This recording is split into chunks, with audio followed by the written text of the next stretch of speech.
She texted, "Hey, I need 2 months no contact for my healing." I replied, "Take it."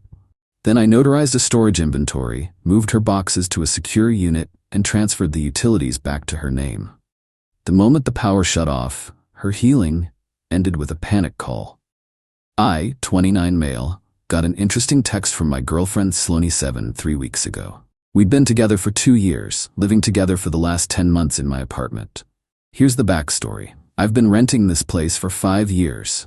2-bedroom, decent neighborhood, rent controlled at $1,400 a month. When Sloane moved in, we agreed she'd cover utilities and groceries since I was covering rent. Seemed fair. Utilities ran about $200 to $300 monthly. Groceries maybe $400. Way less than half the rent. Things had been weird for about a month before the text. She'd been distant, spending lots of time at her friend Jade's place, coming home late from her yoga teacher training. When I'd try to talk about it, she'd say I was projecting my insecurities and blocking her growth journey. Then, Tuesday morning, while I'm literally making her breakfast, she sends me this text. Not says it, texts it. From the bedroom. "Hey, I need to talk to you about something important. I've been doing a lot of inner work with my spiritual advisor, and I've realized I need space to complete my healing journey. I'm requesting 2 months of no contact starting today. This means no texts, calls, or interactions. I'll be staying with Jade but keeping my things here since this is temporary. Please respect my boundaries during this crucial time. Namaste." I walk into the bedroom with her omelet. She's already packing a bag. "You're serious?" I ask. She doesn't even look at me. "My therapist says you'll probably resist this. It's normal, but if you really love me, you'll give me the space I need to heal." Heal from what?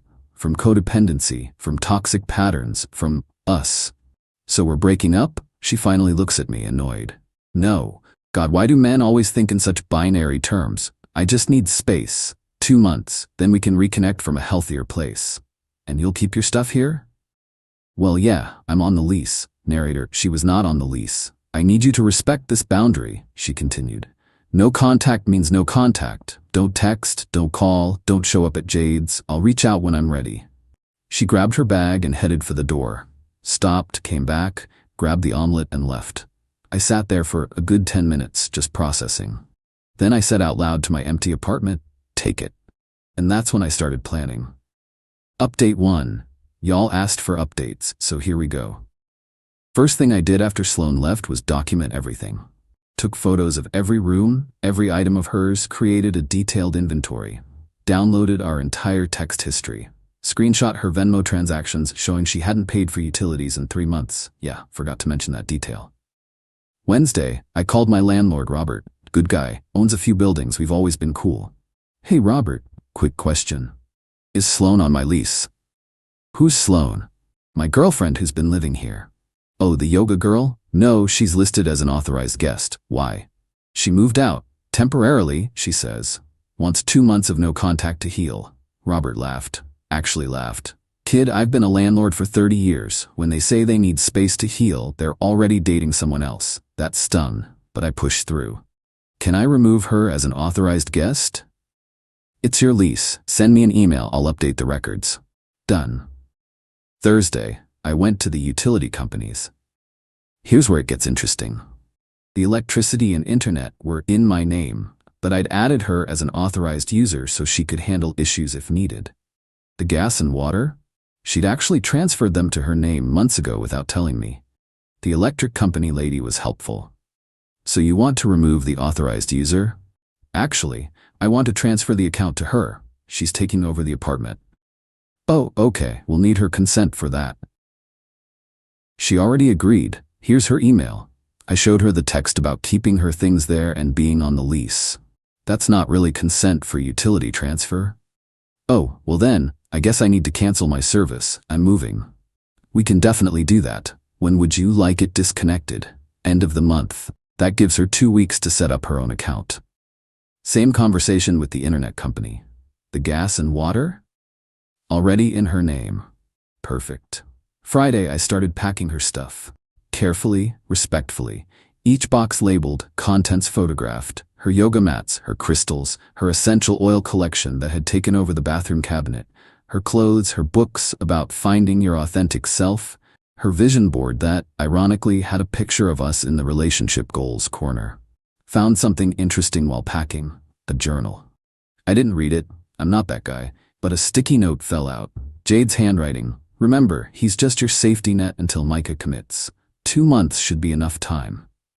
Micah, her yoga instructor, the one who was just helping her perfect her form. Saturday, I rented a climate-controlled storage unit. Month-to-month lease, $150. Moved all her boxes there. Got everything notarized, the inventory, the photos, the receipt showing the unit was paid through the end of the 2 months she requested. Then I sent her an email, not a text. She said, no texts, right? Sloan, respecting your request for no contact and space. Since you've moved out, I've packed your belongings safely and securely. Storage unit details will be provided when you're ready to reconnect after your healing period. The apartment remains available for your return once you've signed a sublease agreement. Wishing you peace on your journey. Update 2. The first 2 weeks were quiet, suspiciously quiet. I'd unfollowed Sloan on everything, respecting boundaries, but my buddy Colton still followed her Instagram. He sent me screenshots and holy hell. Her posts were all about choosing herself and breaking free from toxic situations. One post literally said, sometimes you have to leave people where they are and focus on your own elevation. If they're meant to be in your life, they'll do the work to meet you at your new frequency. The comments were gold. So proud of you for taking space. He doesn't deserve your divine energy. Your practice has been so much stronger since you released that dead weight. Dead weight. I'm paying rent for an apartment storing exactly 0 of her belongings, and I'm dead weight. Day 10, things got interesting. Colton texts me a new screenshot. Sloan posted a story from what was clearly Micah's apartment, recognized the exposed brick wall from his YouTube channel where he does yoga for digital nomads or whatever. Caption, grateful for spaces that nurture growth. Jade commented, get it girl, he's probably crying into your pillow right now. Jokes on them. I'd bought new pillows, the hypoallergenic kind, since I'd been sneezing for 2 years, not realizing I was allergic to her lavender-scented everything. Day 14, the big day. End of the month. 8 p.m., I'm playing Call of Duty with Colton when my phone starts buzzing. Not texts, calls, from Sloan. I don't answer. No contact means no contact, right? She calls 8 more times. Then Jade starts calling. Then a number I don't recognize. Probably Micah's phone. Finally, a voicemail. What the hell did you do? The power is off. The internet is off. I came to get some stuff and nothing works. This is illegal. You can't just shut off utilities. I live there. Call me back now. Then Jade leaves one. You're seriously messed up, you know that? Sloan is going through a spiritual awakening and you're playing petty games? She has rights. We're calling a lawyer. I texted Colton. They're at the apartment. Bro, didn't you say she wanted no contact? Me. Guess her healing required my Wi-Fi password. Update 3. The next morning, I woke up to 37 missed calls. Not texts because she was still respecting the no contact boundary by only calling. Make it make sense. I didn't respond, but I did check the apartment building's Facebook group. I'm still a resident for 4 more months, after all. Sloan had posted, urgent, does anyone know why the power and internet would be shut off in Unit 3B? The landlord says I'm not authorized to get information. This is my home and I'm being illegally evicted. Any lawyers in the building? Robert, beautiful Robert, responded.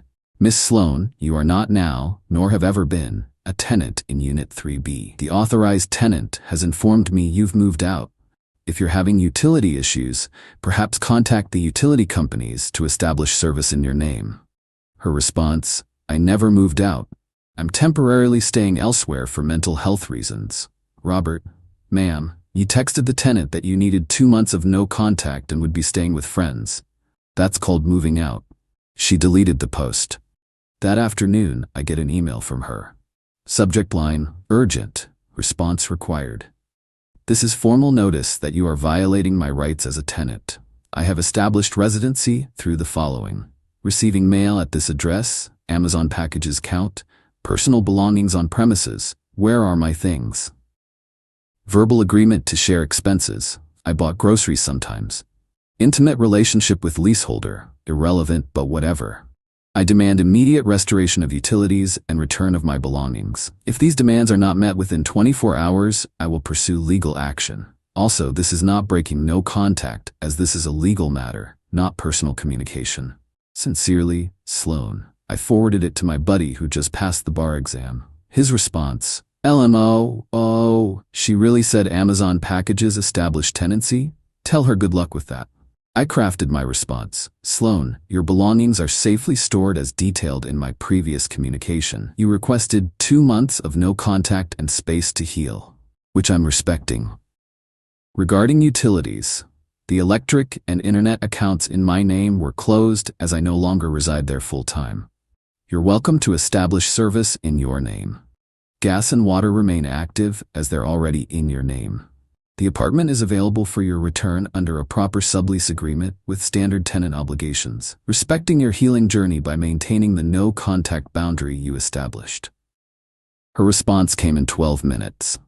I cannot establish utilities without being on the lease. You know this. My reply, then perhaps you should have considered that before moving out. Storage unit information will be provided at the end of your requested 2-month healing period. 31 days remaining. Update 4. Things escalated fast after the utility situation. Sloan tried a new tactic. She sent Micah to the apartment. Yeah, the yoga instructor she was definitely not hooking up with showed up at my door Sunday afternoon. Hey man, he said, trying to do that bro handshake thing. We need to talk about Sloan. No, we don't. Please leave. Look, I know you're hurt, but this is getting out of hand. She just needs her things. Her things are safe. She can get them in 31 days when her no-contact period ends. Bro, be reasonable. She needs her work laptop. Interesting. She told me she was taking a sabbatical from work for her healing. His face did this twitch thing. Yeah, well, she needs it for meditation apps. Meditation apps on her work laptop. Look, just give me her stuff and we'll leave you alone. Can't do that. Legal liability. Only Sloan can claim her belongings, and she requested no contact. He stepped closer, puffing up. Don't make me. Make you what? Assault me on camera? I pointed to my video doorbell. Please, make my day. He deflated and left. 20 minutes later, Sloan emails again. Micah says you were aggressive and threatening. This is harassment. Also, I need my laptop for work. I lied about the sabbatical. Happy? I'm still working because someone has to be responsible. I didn't respond, but I did check something. Called her company's HR. I knew the number from when she'd made me call in sick for her multiple times. Hi, I'm trying to return some equipment that was left at my apartment. Laptop and some other devices belonging to Sloan. Oh, yes, we've been trying to reach her. She hasn't returned company property since her termination 2 weeks ago. Can you bring it to our office? Termination? Yes, job abandonment. She stopped showing up 3 weeks ago. No call, no show. We had to let her go. Interesting. So she got fired before she asked for no contact. I emailed Sloan. Your company contacted me about returning their property. I've coordinated with their IT department for pickup from the storage unit. They'll be in touch about the termination paperwork you haven't completed. Her response was immediate. You had no right to contact my employer.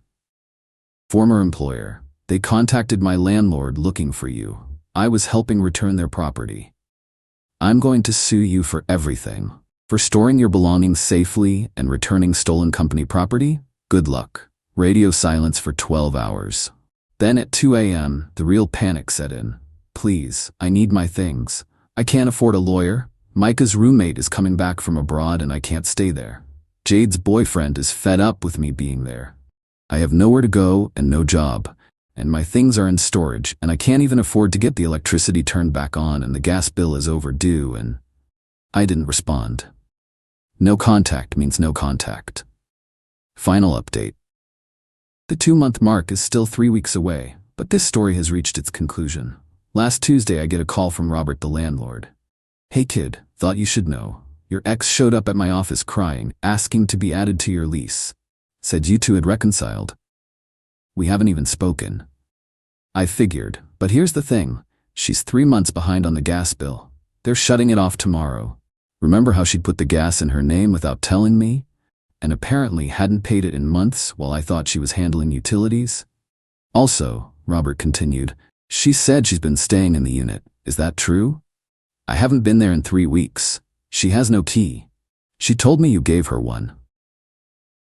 Check your records. I only have 2 keys, both in my possession. Turns out she'd been climbing in through the unlocked bathroom window. The one she always complained about me wanting to fix the lock on because who's gonna climb up 2 stories? Robert was not amused. That's breaking and entering. I need to evict her. She's not a tenant. Just call the cops. Already did. Wednesday morning, Colton sends me screenshots from Sloane's Instagram. It's a rant about narcissistic exes and financial abuse, and the system protecting abusers. But the best comment was from Micah. Stop posting about this. You said you were single when we started dating. This is getting weird.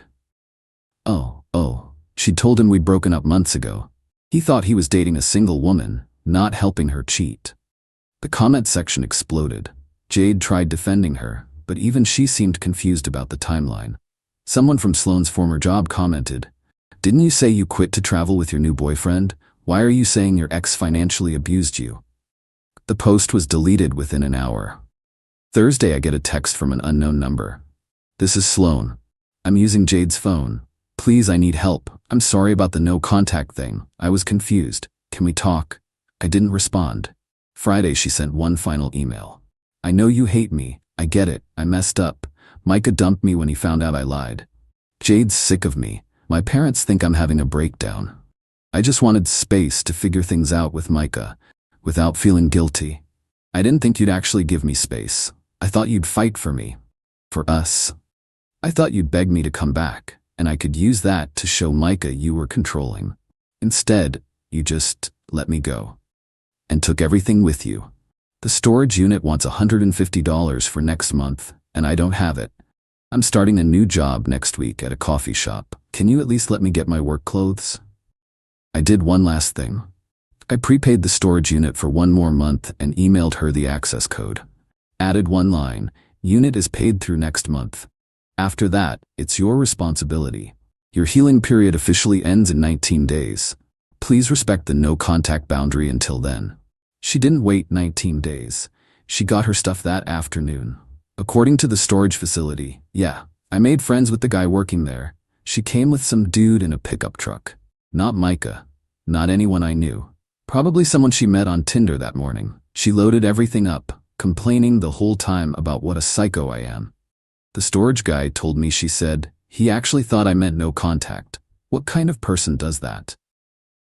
"The kind who respects boundaries," he replied. She left behind one box. The one with all our photos and memories.